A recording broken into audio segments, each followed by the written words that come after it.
let me catch you up over what's been going on the last 2 days.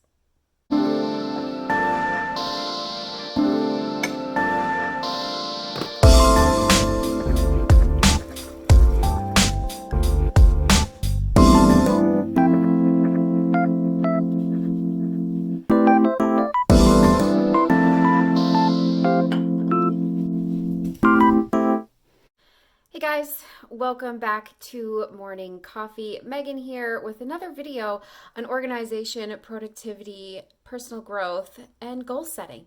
And today we're going to talk about what happens when things don't go according to plan. Because of course, life happens, things get in the way, and it would be unrealistic to expect that any amount of planning or any amount of strategizing or prepping could stop those things from happening. So today we're going to address what happens when things don't go according to plan. Speaking of goals, if you haven't heard, I have a goal to add 1,000 subscribers to this channel here in 2020. Thank you to every single one of you who has already subscribed. I'm so grateful for you. I do a little happy dance every time somebody subscribes, so please consider subscribing and joining the fam so that you can share more videos and tips and resources here on the channel to help you, go after your own version of more and love the way you feel while you do it. With that out of the way, let's talk about what has happened in my life the last 2 days that has completely thrown me off track, and more importantly, what I've been doing to get back on track.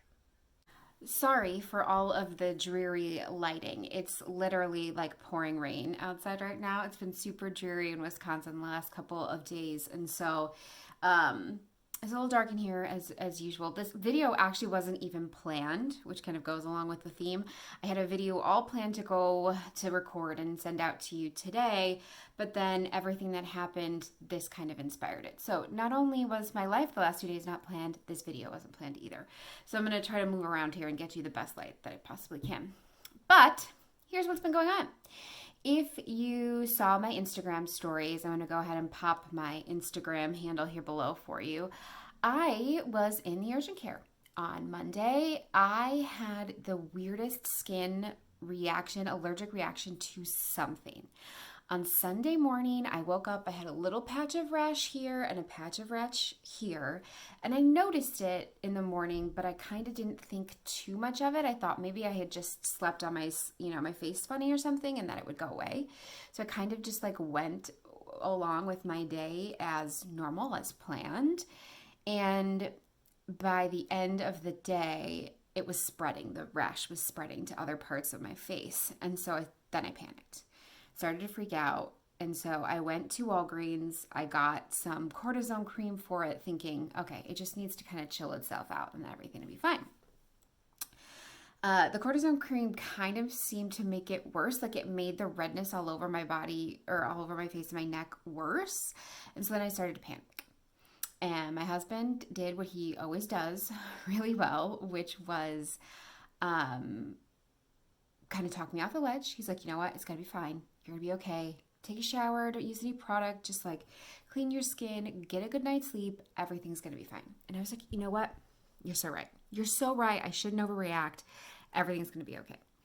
So went to bed. Woke up the next morning and it had spread. It spread even further. It was on my full chest, down my stomach, whole 9 yards. And I was like, guess going to urgent care is just what's going to happen today. I was supposed to be working from home, obviously, but still working. I had appointments that I had to move because I had to go to urgent care and I didn't know how long it would take me. And so went to urgent care, gratefully saw a really awesome doctor who took a good amount of time with me to help walk me through it. She prescribed some meds. Happy to say it's starting to clear up, which is great. But by the time, I did the appointment and went to pick up my meds and do all of that, I was, 4 or 5 hours into what was supposed to have been my day, and I had done nothing because I had to take care of that. And then on Tuesday, Monday night, I went to bed and I was like, it's going to be fine. You can start over again tomorrow. It's going to be okay. Then Tuesday morning, I woke up with the world's most awful migraine. I suffer from migraines. I have migraines regularly. I am on a prescription to help prevent them. I obviously have meds to help deal when I have one, and stuff like that. But it was one of the worst migraines I've ever had. I was literally completely, I was going to say decapitated, but it's really not the right word. I was completely, out of working order until like 4:30 p.m. And again, it was another work day. I already had stuff to catch up on from Monday and things that I wanted to do Tuesday, and I was completely unworkable, unusable. I was out and I was down and out until 4:30 p.m. So, that video that just went up on Sunday where I planned out this whole week with you and you saw all of the tasks that got put into each of my days. By the end of last night, I had to sit down, look at my planner, and see 2 full days of tasks that didn't get done. And so here is how I handled it. When things don't go according to plan, which we know is going to happen, right? If it's not you being sick, it's one of your kids getting sick. It's the dog needing to go for an emergency vet visit. It's something at work happening and your client or your coworker needs you to, jump right in and right the ship. Maybe an elderly family member takes a fall and ends up in the hospital. Maybe your car breaks down. Maybe the water heater goes out. Life will happen and things will not go according to plan. That is just how life works. And it doesn't matter how much prep and time you put in at the front end, you're going to face a situation like this. And so step number 1 is to give yourself permission to let go of any guilt that you feel. You have to handle the situation at hand. I had to go to the doctor. I had to lay in bed with an ice pack in the dark for hours on Tuesday because that was priority number 1. My priority number 1 was handling the situation and taking care of who and what needed to be taken care of. And I had to let go of everything else. One thing that I want to really make sure I get across here is that planners and your planning tools and any of your to-do lists or productivity tools that you use, they are there to serve you. They are there to be a resource for you. They are not there to make you feel guilty for all of the little things that didn't get done when some big major thing happened. It could be really stressful to come back to your planner when you're finally feeling better and seeing a bunch of things not done, because we all know that nothing feels better than checking something off your to-do list, right? Like nothing feels better than physically taking a pen or a pencil and marking off the list.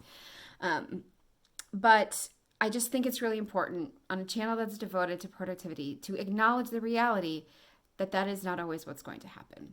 So step number 1, first and foremost, handle what needs to be handled. Let go of any and all guilt that you might feel about the things that didn't get done, and know that your planner is there waiting for you as a tool and a resource to help you react to what has happened, not to make you feel worse. Your life is already hard enough. Don't let an inanimate object like a to-do list make you feel any worse about how hard your life is right now. Step number 2 is to start picking up the pieces when you can. I feel like I said that really weird. When you can. So luckily by Monday afternoon, after I'd taken my meds, got all of that taken care of, I was able to finish the second half of my workday as well as attack a few things on my personal to-do list. On Tuesday, yesterday, like I said, I was down and out until 4:30, but I was able to finish out the last couple hours of my workday. I had some of those meetings that I had rescheduled from Monday to do Tuesday night, and thankfully was feeling much better by then so that I could handle those.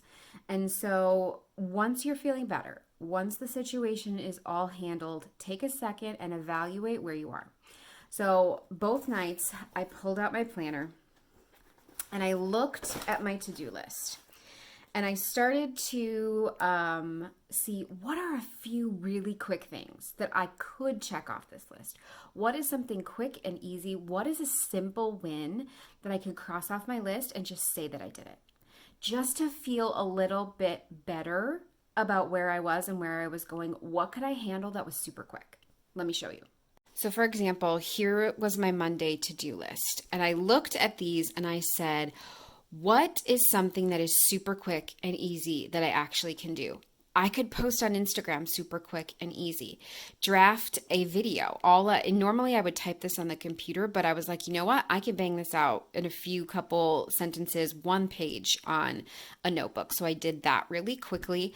I was able to do my start to day journal and just read for 10 minutes. Those three things I could wrap up really quickly.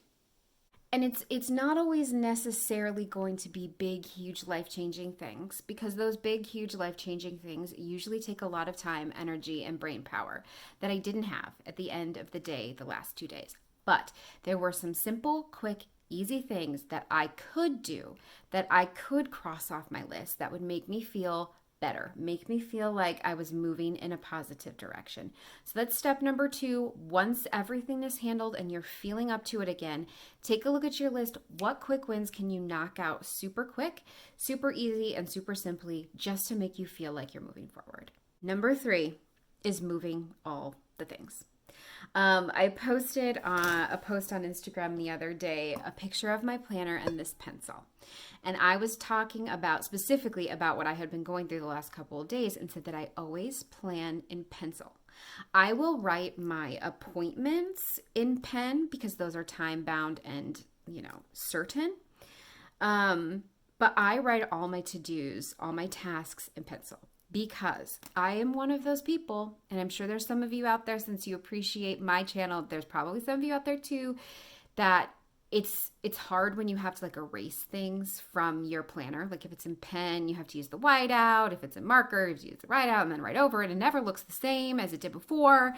And it's just kind of like a mar or a mark on the planner. And we've certainly all had enough opportunities recently to be whiting things out on our calendar, my end of April and May, because of the coronavirus. It's just so hilarious. The planner is full of whiteout. So I just find it easier and cleaner and simpler to do all my tasks in pencil, so that when something has to change, when my schedule has to change, like it did the first 2 days of this week, I just erase it. That's it. Just erase it. I erase it and I move it. This planner is here for me to help me handle everything that my life is throwing at me. And so that's a quick, easy tip for you, is plan in pencil. It's easy to move things. So then what I did is I went ahead and took a look at the things that didn't get crossed off. And those things either needed to be let go of completely, like that is super not important, I just don't need to do it, or move to another day so that it could get done. Let me take you into the planner and kind of show you my strategy for moving those things. So what I ended up doing, you see I had all of these things down here that just didn't get done on Tuesday. So for example, cardio. I was going to go for a walk and I didn't because I felt absolutely awful. It was also pouring rain yesterday, so I couldn't have. That is something that I just let go of. I was like, you know what? I didn't do it. I'm not going to do it tonight.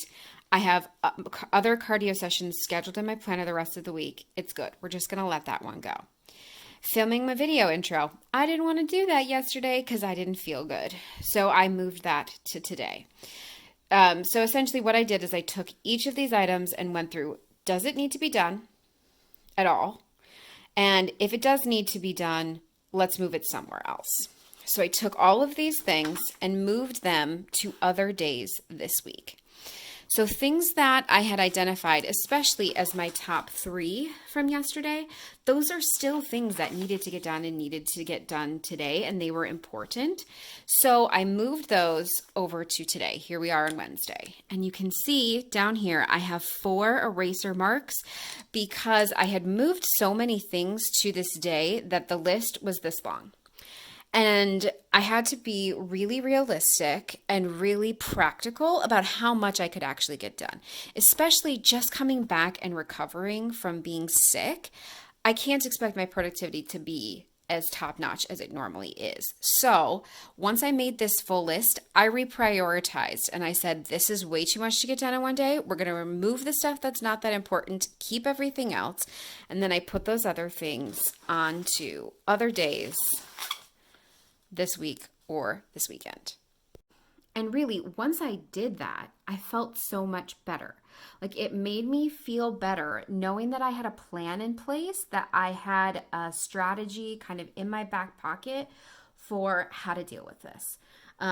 Because again, I could have looked at my planner and been upset, been frustrated, felt down on myself. I could be beating myself up. And instead, I was able to just move, erase, adjust. And once I had figured everything out, I could easily see that there wasn't anything that got missed that couldn't get done at another time. The planner actually helped me. I use it as a tool and a resource to adapt to what has been happening in my life. And I think one of the best pieces of wisdom to share here, I actually heard from one of my favorite coaches. Her name is Mindy Hubner. I'm going to put her Instagram handle below. She was posting stories earlier this week, and she said that it's not all or nothing. Productivity is not all or nothing. It's not you have to get all 10 things on this list done or you're not productive. You can still feel good about what you were able to do, right? Our lives are more than a to-do list. When people envision the best version of themselves, they don't typically envision someone rushing around, moving crazily to get everything done. They see themselves approaching their life with, empathy and understanding and going with the flow. So productivity is not an all or nothing. It is not all in or all out. You can celebrate the small pieces of things that you do happen to get done. So that was really step number 3. That is what made me feel a ton better. Start erasing things, moving things around, setting up a new plan to keep moving forward. I hope that this candid video was helpful for you. I struggle a lot with making sure that I'm maintaining authenticity and reality and just practicality when I'm talking about productivity and organizing and planning and all of those things. I don't want anyone to feel like I'm a perfect productivity angel and that I always get things done and they always go according to plan and my life is just perfect, because it's not true. And so I really felt like this video was necessary because I wanted it to be real, and I want you to know that as much as I plan for success, shit happens. Life happens. And life will happen to you at some point too. And I think it's, again, about how you respond and adjust. That really is going to determine how you look back on it. And so I hope you found this video helpful. I hope it gave you a little bit of insight into my life and how I handle when things don't go according to plan. Productivity is not perfect. It's not all or nothing. It's something that you will constantly change and adjust to. So I hope you found this video helpful. Come back and see me on Sunday. Well, you'll see the video that was planned for today, which is all about how to press the reset button in your life, because after the last couple of days, I could really use one. I'm gonna have a fun, free, simple worksheet for you to go through, as well as three fun tips and areas where you can help press the reset button in your life and get a fresh start. Make sure you subscribe so you don't miss that video on Sunday. I am also going to link below a blog post that I wrote about what to do when you don't cross everything off your to-do list, with a little bit more insight on kind of how I go through this. So make sure you check out that blog post below. Thank you so much for watching. I really appreciate it. I hope you guys have a great I hope you guys have a great rest of your day, and I'll see you again soon. Bye-bye.